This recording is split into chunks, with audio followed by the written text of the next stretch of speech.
చెడు సావాసం. అనగనగా ఒక అడవిలో జిత్తులమారి తోడేలు ఉండేది. అడవిలో జంతువులను చంపి తిని ఆకలి తీర్చుకునేది. ఒక్కోసారి మాత్రం ఆ తోడేలు ఎంత వెతికినా దానికి ఆహారం దొరికేది కాదు. అలాంటప్పుడు అది రాత్రిపూట అందరూ నిద్రపోయే సమయంలో ఆ అడవికి దగ్గర్లో ఉన్న గ్రామానికి వెళ్ళి అమాయకపు మేకల్ని చంపి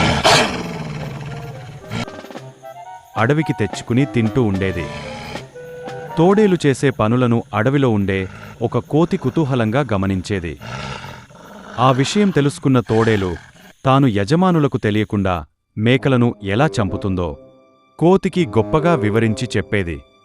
ఆ మాటలు విన్న కోతి తోడేలు ఊరి వాళ్ల కళ్ళు కప్పి మేకల్ని ఏ విధంగా పట్టుకుంటోందో చూడాలనుకుంది. ఎప్పుడైనా నువ్వు ఆ గ్రామానికి వెళ్ళేటప్పుడు నన్ను కూడా తీసుకెళ్తావా అని తోడేలును అడిగింది ఆశగా. వెంటనే తోడేలు, ఎప్పుడో ఎందుకు, రేపు రాత్రికే నిన్ను తీసుకెళ్తాను, సిద్ధంగా ఉండు అని చెప్పింది. తన ముచ్చట తీరబోతున్నందుకు కోతి చాలా మురిసిపోయింది.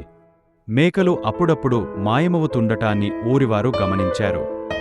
ఆ సంగతి ఏంటో తెలుసుకోవాలని ఆ రాత్రి కొందరు గ్రామస్థులు మేకలకు కాపలా కాయసాగారు. ఆ విషయం తెలియని తోడేలు కోతితో కలిసి సరదాగా నడుస్తూ ఆ ఊరిలోకి ప్రవేశించింది. మేకలను తినడానికి వాటి దగ్గరకు తోడేలు వెళ్ళింది. కోతి పక్కనే ఉండి అంతా చూస్తుంది. ఇదంతా గ్రామస్థులు గమనించారు.